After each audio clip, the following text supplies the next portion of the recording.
The live TV, सच सबसे आगे। दोस्तों मैं अब्बास हफीज हूं। एक ऑडियो क्लिप वायरल हुआ है जिसने हंगामा खड़ा कर दिया है गुजरात के अंदर। भारतीय जनता पार्टी की पोल खोल के रख दी है कि कैसे भाजपा के लोग जो हैं वो सरकारी एजेंसीज में, सरकारी संस्थाओं में सरकारी वर्दी पहनकर काम कर रहे हैं। आपके खुद के होश उड़ जाएंगे कि एक क्राइम ब्रांच की अफसर जो है महिला, वो एक धमका रही हैं फ़ोन पर। ऑडियो क्लिप के अंदर वो धमकाती नजर आ रही हैं और ये कह रही हैं कि मैं क्राइम ब्रांच की अफसर ज़रूर हूं लेकिन भाजपा कार्यकर्ता भी हूं। क्या आप सोच सकते हैं ऐसा कुछ? ये वही बात है कि जिसको राहुल गांधी जी बार बार कह रहे थे, आज उस बात पे प्रमाण लग गया, आज वो बात प्रमाणित हो गई। पहले आप ऑडियो क्लिप सुन लीजिए, वहाँ के लोकल न्यूज़ चैनल ने इसको जारी किया है और कैसे ये साबित होता है कि भाजपा के लोग अब सरकारी दफ्तरों के अंदर काम कर रहे हैं। देखिए। તમે ડાબી સાહેબનો ધમકીઓ આપો છો બેન? કઈ ધમકી આપી? તમે એવું કીધું સાહેબને કેમ કે વસ્તી તમને મારવા ફરે છે ને અમે તમે આવશો તમે મારીશું ને તમે શું કર્યું છે ને આ અમને તે બધું બહુ બોલ્યા છો। વસ્તી મારવા ફરે તો મારવા જ ફરે છે ને બેન। બોલો, વસ્તી કોણ મારવા ફરે છે બતાવો ને બેન જરા। તમે મારી વાત સાંભળો, પરિસ્થિતિ આ જ છે, તમે પોતે ખુદ પણ જાણો છો। આ તો એક હું બે સામાન્ય કાર્યકર છું બેન, હું પણ કાર્યકર છું અને સીઆઈડી ક્રાઇમ બ્રાન્ચમાં છું। હા તો હવે શું કરવાનું છે કહો મને। તો જે મને મારા દિલમાં મારી જે લાગણી હતી એમને વ્યક્ત કરી આ લાગણી નથી ઠાલવી, આ લાગણી તમે ધમકી આપી છે, આ લાગણી નથી ઠાલવી। હવે હવે ધમકીનો જવાબ હવે બીજા બધા આપશે, એમાં પાર્ટીના માણસો આપશે હવે। दोस्तों सुना आपने ये ऑडियो क्लिप, ये गुजराती में ऑडियो क्लिप है इसलिए छोटा करके आपको सुनाया है। दिलीप गोयल एक है, एक समाज सेवी हैं, पत्रकार हैं, जो भी कह लें, उन्होंने इसको डाला है और उन्होंने जो लिखा है गुजराती में उसका अनुवाद ये है। एक और वायरल ऑडियो क्लिप आ गई है, सुनिए। दिलचस्प बात, जय श्री का स्पष्ट कहना है कि मैं सीआईडी क्राइम ब्रांच में हूं और भाजपा कार्यकर्ता भी हूं। मतलब आप सोच सकते हैं कि धमकाना के अंदाज कि मैं क्राइम ब्रांच में तो हुई हूँ, सीआईडी में हूँ, लेकिन मैं साथ में भाजपा की कार्यकर्ता भी हूँ। अब आपको समझ में आ गया होगा कैसे छोटे इलाकों के अंदर भाजपाई कार्यकर्ता जो अभी सरकारी नौकरियों के अंदर मौजूद हैं, अंदर बैठे हुए हैं, वो कैसा दूसरों को धमकाते होंगे, कैसा चुनाव जिताने के लिए माहौल बनाते होंगे। ऐसे बहुत सारे उदाहरण आपको मैं दे सकता हूँ यहाँ पर। लेकिन बात कुछ लोगों ने नीचे कमेंट में लिखा भी है, मैं वो भी बताऊंगा, लेकिन आपको उस बात को याद करना होगा क्या कहा था राहुल गांधी जी ने। राहुल गांधी जी ने अभी 2 महीने पहले एक इंटरव्यू में कहा था, जिसको ये लिखा है राहुल गांधी ऑन आरएसएस। राहुल गांधी ने कहा कि राष्ट्रीय स्वयंसेवक संघ संवैधानिक संस्थाओं को अपने लोगों से भर रहा है। अगर चुनाव में हम बीजेपी को हरा भी दें तो संस्थानिक ढांचे में, संवैधानिक ढांचे में बैठे उनके लोगों से मुक्ति नहीं मिलेगी। ये बात बहुत महत्वपूर्ण है और ये बात सुनकर और फिर समझना होगी कि ये क्या इससे जुड़ी हुई चीज़ें हैं जब सामने आने लगी हैं। राहुल गांधी ने कहा कि राष्ट्रीय स्वयंसेवक संघ यानी आरएसएस संवैधानिक संस्थाओं को अपने लोगों से भर रहा है। अगर चुनाव में हम बीजेपी को हरा भी दें तो संवैधानिक संस्थानिक ढांचे में बैठे उनके लोगों से मुक्ति नहीं मिलेगी। जो लोग सीधा सीधा फ़ायदा भाजपा को पहुंचाते हैं। और अब इस ऑडियो क्लिप के वायरल होने के बाद ये प्रमाणित हो गई बात कि ये बात वाकई सच है कि आरएसएस ने अपने लोगों को सरकारी नौकरियां दिला दिला के उनमें बिठाकर अपने लिए, भाजपा के लिए काम करने के रास्ते खोले हुए हैं। क्या ये बात सिर्फ संयोग है कि बीजेपी एक ऐसी पार्टी है जिससे लोगों का गुस्सा बढ़ता चला जा रहा है पर उसको चिंता नहीं है? आज भी वो धरने प्रदर्शन कर रही है। क्या वो एक ऐसी पार्टी है, नहीं है आज की तारीख में कि जिसको लोग ऑक्सीजन के लिए ढूंढ रहे हैं, जिसको लोग कोस रहे हैं, पीट रहे हैं अपने लोगों को मरता देखते हुए, फिर भी उनको फ़र्क नहीं पड़ रहा है क्योंकि उन्हें मालूम है कि उनके लोग संवैधानिक संस्थाओं के अंदर बैठे हुए हैं। 1 साल पहले भी राहुल जी ने कहा था, इंडिया टीवी पे छपा था, भाजपा की मात्र संस्था आरएसएस देश में सभी संस्थाओं को करना चाहती है नियंत्रित। तो ये सारी की सारी चीज़ें आपके सामने हैं। और कुछ लोगों ने जो दिलीप गोयल के नीचे लिखा है कमेंट में, वो भी यही लिखा है इस ऑडियो क्लिप के वायरल होने के ऊपर। रमेश भाई लिखते हैं, गजब की बात है, अधिकांश सरकारी अधिकारी सत्ताधारी पार्टी के कार्यकर्ता बन गए हैं, इसलिए गुजरात बर्बाद हो गया। इस क्राइम ब्रांच की बहन पर कार्रवाई होनी चाहिए। जयंती भाई आहिर नाराम ने लिखा है, इन लोगों ने प्रशासन को भी राजनीतिक पार्टी का विंग बना दिया है।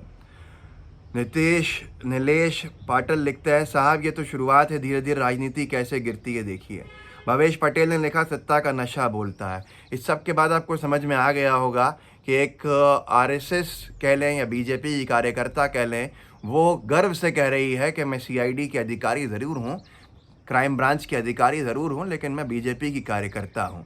तो आप सोच सकते हैं कि देश की हो या प्रदेश की, राज्यों की बर्बादी का हाल क्या होगा जब सरकारी कर्मचारी अपने आप को पार्टी का कार्यकर्ता कहने लगें और उनके लिए काम करने लगें, तो जनता के लिए वो क्या काम करेंगे।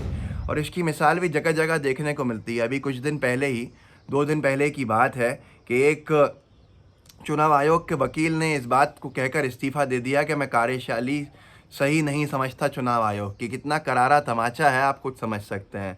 ये अखबार में खबर भी छपी, मेरे मूल्यों और चुनाव आयोग की कार्यशैली में तालमेल नहीं बैठ रहा है, इस्तीफ़ा दे रहा हूँ मोहित। चुनाव आयोग को एक और झटका लगा है।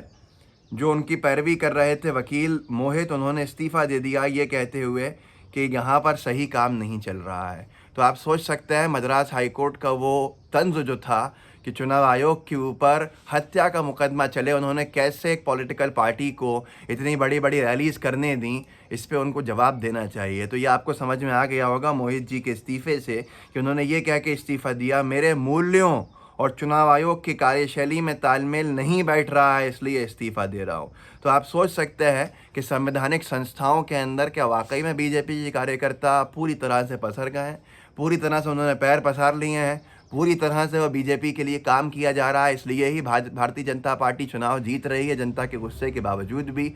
ये बात प्रमाणित करती है वो ये जो ऑडियो वायरल हुआ है, इसने सारी बातों पर प्रमाण लगा दिया, प्रमाणित कर दिया है सारे आरोपों पे कि लोग भाजपा का काम कर रहे हैं सरकारी एजेंसीज़ में, सरकारी नौकरियों के अंदर बैठकर।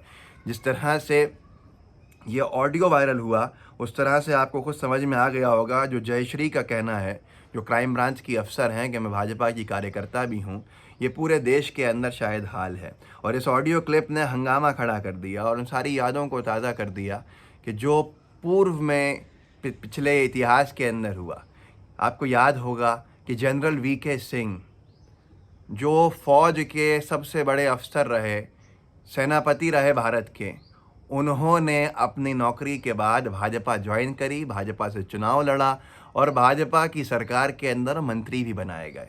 ये वो थे जिनके हाथ में हमारी पूरी फ़ौज थी, पूरी सेना थी। जनरल वीके सिंह, गाज़ियाबाद से चुनाव लड़ा उन्होंने। तो आप समझ सकते हैं कि ये बात सच्ची है राहुल गांधी जी की कि संवैधानिक संस्थाओं में भाजपा के लोग बैठे हुए हैं।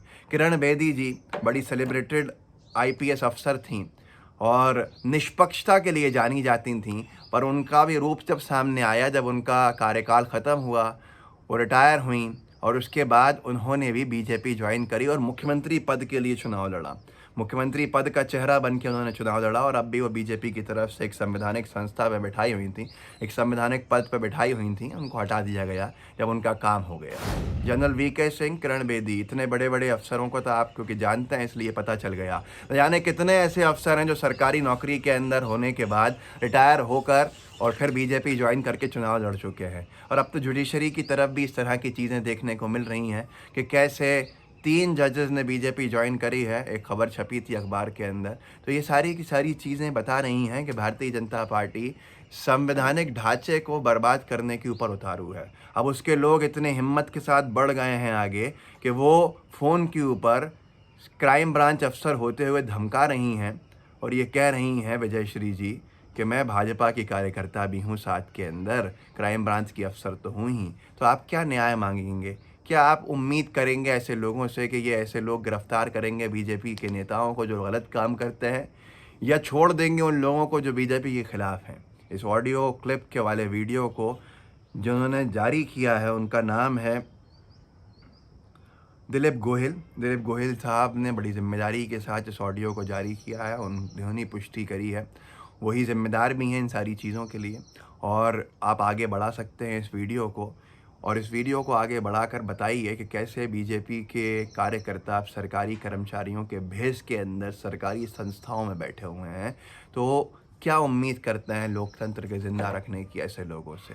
साथ में लाइव टीवी को सब्सक्राइब भी कीजिएगा, बेल आइकन भी दबाइएगा। जय हिंद, जय भारत। द लाइव टीवी, सच सबसे आगे।